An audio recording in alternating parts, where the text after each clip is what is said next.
كان قيمة مضافة وإضافة لينا كلنا في هذا المكان معالي السيد اللواء بحري محمود أحمد محمد متولي.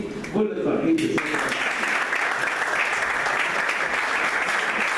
هنحاول مع حضراتكم إن شاء الله هيعقبوا لقاء منتظر مع أستاذنا الدكتور محمد سلمان أستاذ العلوم السياسية في كلية الاقتصاد والعلوم السياسية جامعة القاهرة. شكرا لتشريف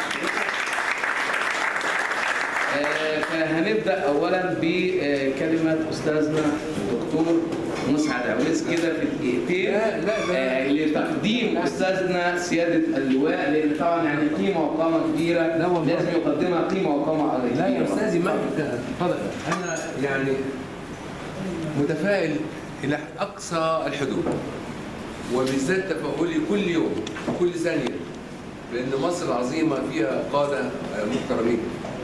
فأنا الحقيقة يعني مش عارف أقول إيه، إنما فين الراجل ده؟ فين الراجل؟ تعالى كده. تعالى كده.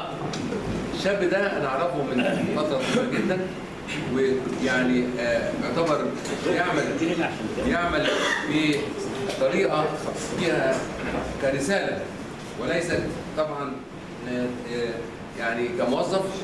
وانتوا شفتوا بنفسكم هذا الكلام. كل اللي برجوه من حضراتكم ان كنتوا تستفيدوا بهذا الوقت، وانا قلت لحضراتكم ان هذه اللقاءات بتختصر الزمن. مصر يا جماعه محتاجه كل ثانيه وكل فيمتو ثانيه. الله يكرم زويلنا.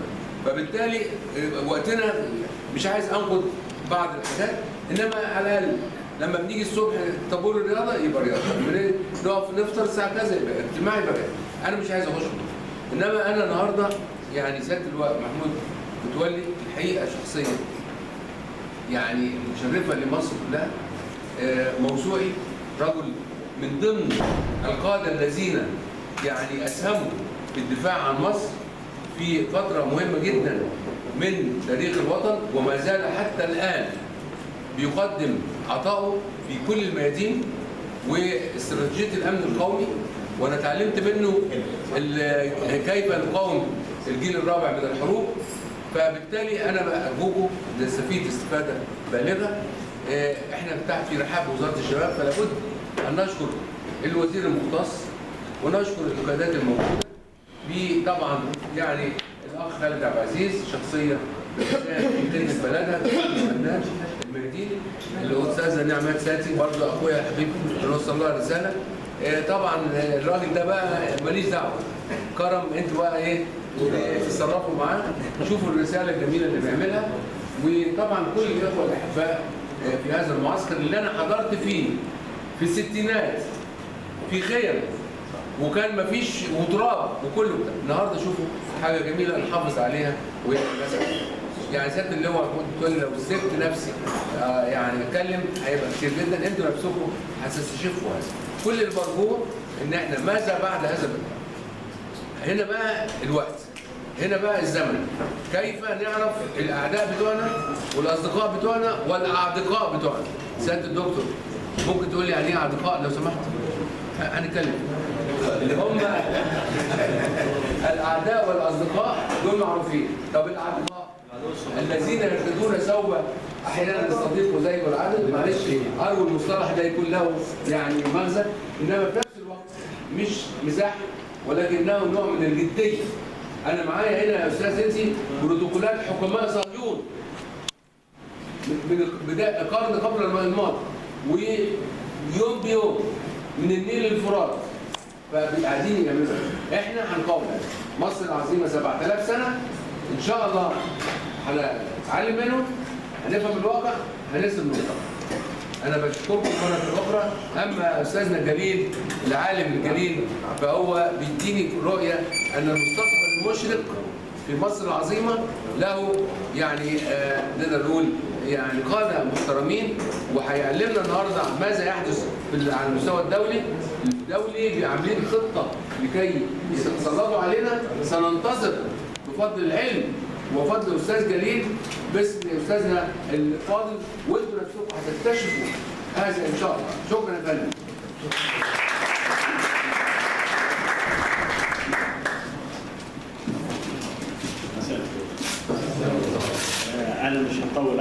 هنتكلم في طول 15 دقيقة. أولا أنا بشكر الأستاذ كرم بمجهوده في التنظيم والإعداد، وبشكر مؤسسة ابن النيل وعلى رأسها الدكتور مسعد مستر شهاب، وكل أعضاء المؤسسة بالكامل، الأستاذ حمادة وكل وائل. بشكر الأخوة اللي جت من أسوان وعملت مشقة كبيرة جدا عشان تحضر هذا اللقاء. طبعا يعني أنا مش هشكر الوزير خالد عبد العزيز، لأن في بين الصالون البحري اللي أنا بشرف بقويته ومعالي الوزير في بروتوكول إحنا بنستعيد ثقافة الشباب، واحنا لفينا 11 محافظه وهنكمل باقي المحافظات ان شاء الله. بنتكلم فيه على الامن القومي وحدود البلد، فمش ممكن انتوا تعملوا انتخابات. كلام عن الانتخابات، مفتاح المسائل كلها ما تتعرض في مصر من انتخابات داخليه وخارجيه. فانا لازم المس على بعض النقط انا اعتبرها تلغرافات سريعه. كلنا يعني عارفين ان المجلس اللي جاي ان شاء الله ده مجلس مهم جدا جدا. ليه؟ الدستور اعطاه ما لم يعطى من قبل اي مجلس نيابي في مصر. في تاريخ المجالس النيابيه في مصر سلطات هذا المجلس كبيره جدا. ثاني حاجه مصر مستهدفه داخليا وخارجيا. يعني بالتالي الاعداء بتوعنا هيحاولوا يبوظوا الدنيا من بره ومن جوه. فيعني العمليه مش هتبقى سهله. انا عايز الدنيا تهدى، مش عايز اتكلم. انا مش عايز ميه خالص، انا عايز ناس تقعد وعايز تهدى عشان انا بتكلم من دماغي وبتعامل مع الناس اللي قدامي. فاي تشويش ليا بيتعبني.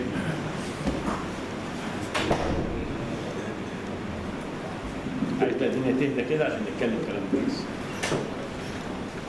انتوا عارفين الحروب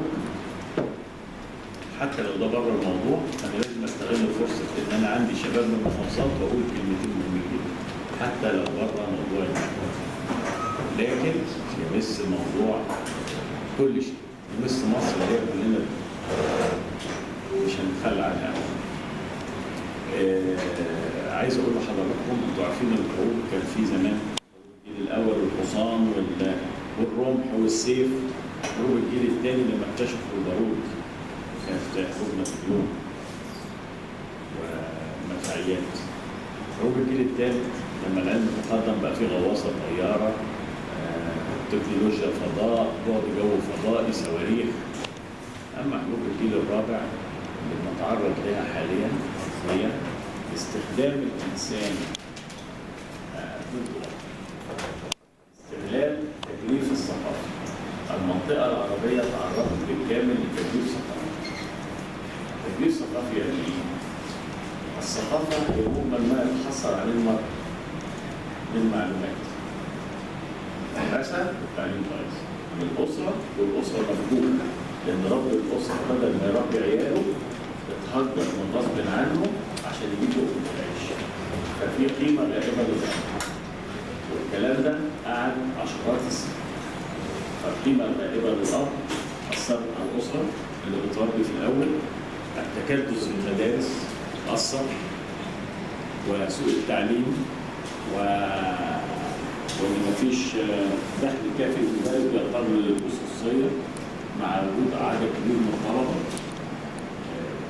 لخبط الدنيا. التكدس في الدنيا بالذات خلى الناس تروح المدارس وترجع بيوتها تروح للمدرسين، وفي الاخر خالص الام هتربي ولا هتربي، فالدنيا بايظه خالص.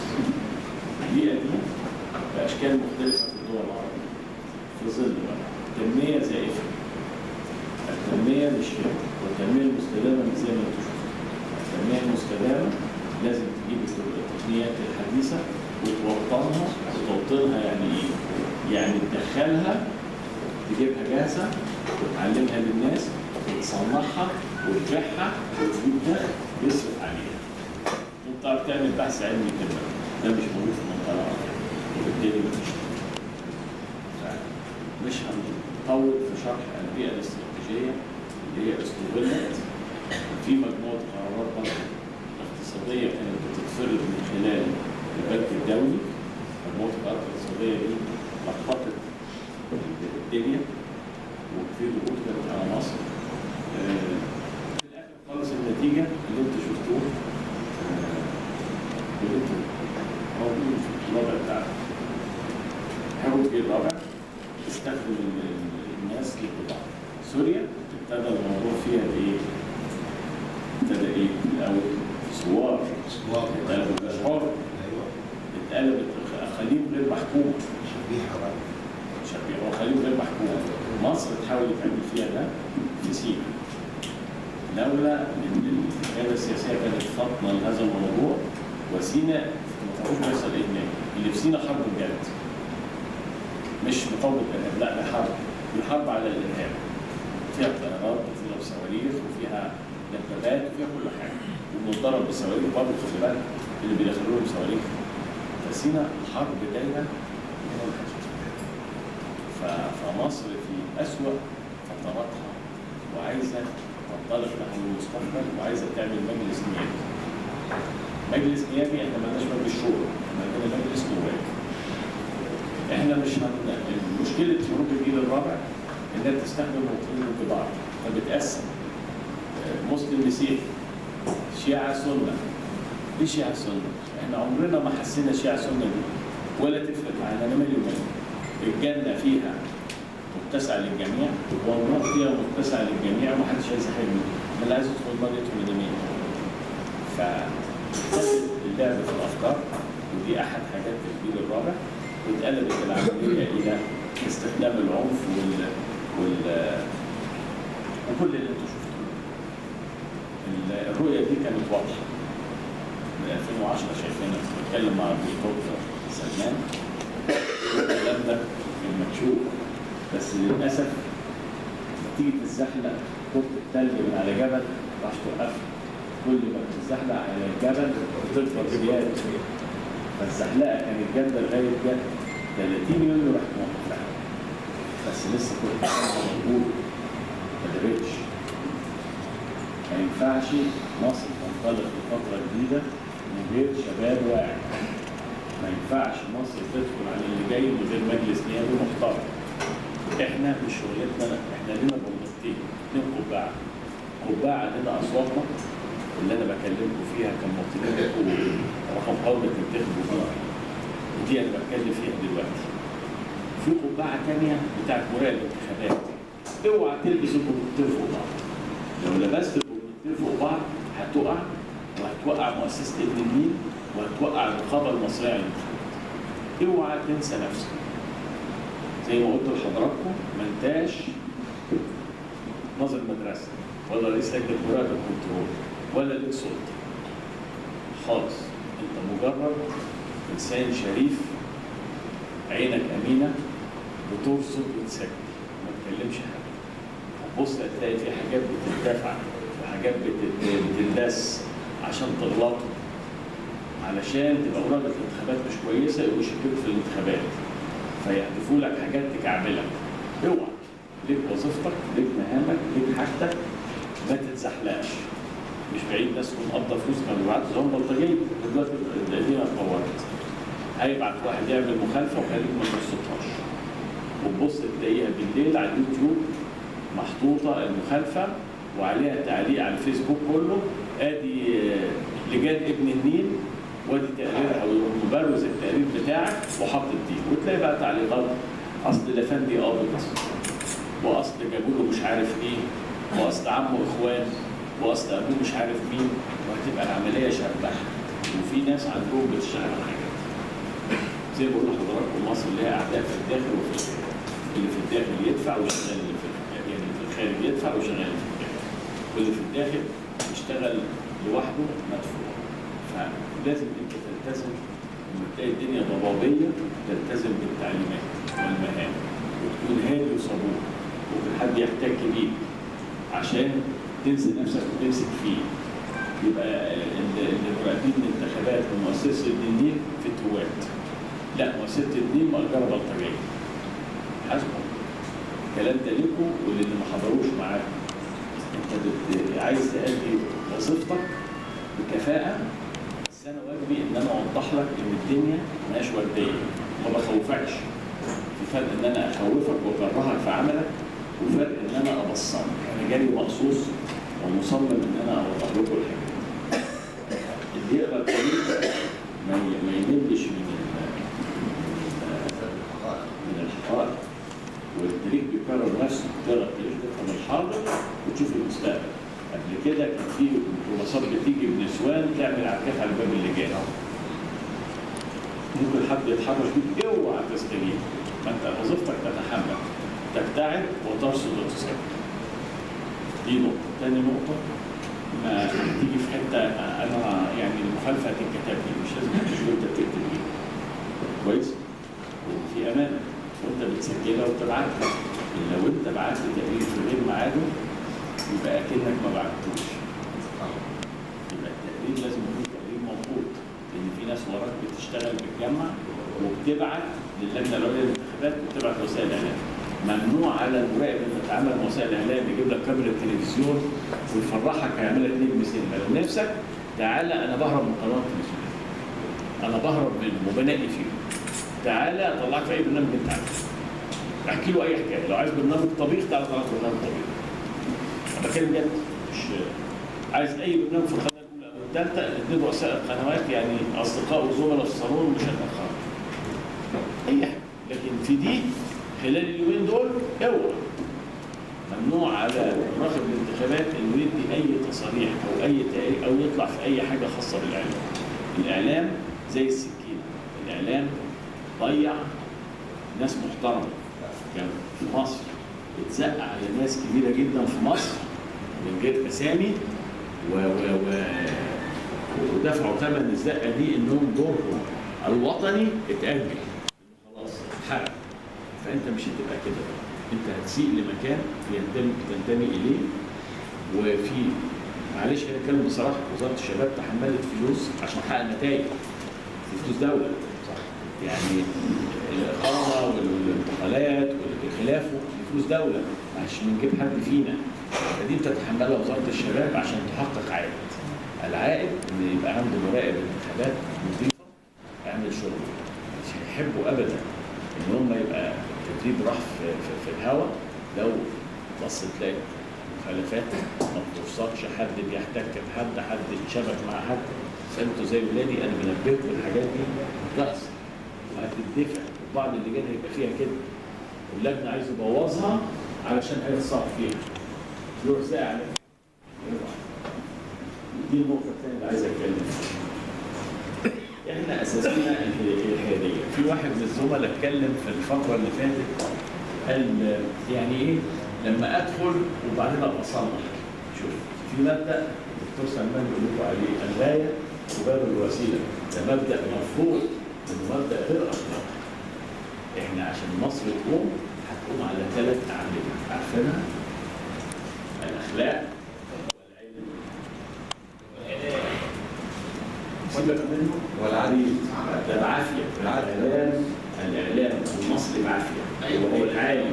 هيتعالج ان شاء الله، وهيتعالج بينا احنا اللي هنعالجه. احنا دكتور الاعلام. القناه اللي ما تعجبكش اقلب ما تسمعلوش، مش هيلاقي عنده نسبه مشاهده. لا، القناه الاولى معلش نتكلم بصراحه عن مصر. القناه الاولى بقى فيها برامج هادفه وممكن اديها لك بالاسامي، وانت بتتاجر سياسه بقى لها كام شهر كويس جدا. وانا كلمت سمير سالم وقلت له كابتن الناس مبسوطه والله. قناه الاولى كويسه جدا. قناه القاهره عند الدكتور خالد فتحي ابتدت تتحول. لا في تحسن كبير. القاهره والناس كويسه، انا بطلع فيها. القناه اللي انا بطلع فيها اتاكد بقناه نظيفه. ما احطش اسمي في حاجه. بص يا سيدي، نيجي بس عشان ايه؟ قدامنا نقط كتيره قوي. يبقى اتفقنا ان مجلس النواب الجديد احنا القبعه الاولانيه دي معايير الاختيار بتاعتك كمواطن مصري يدرس القبعه الثانيه مالكش دعوه بذلك، لا ليك دعوه هذا الرجل حزب وطني كلمه كلام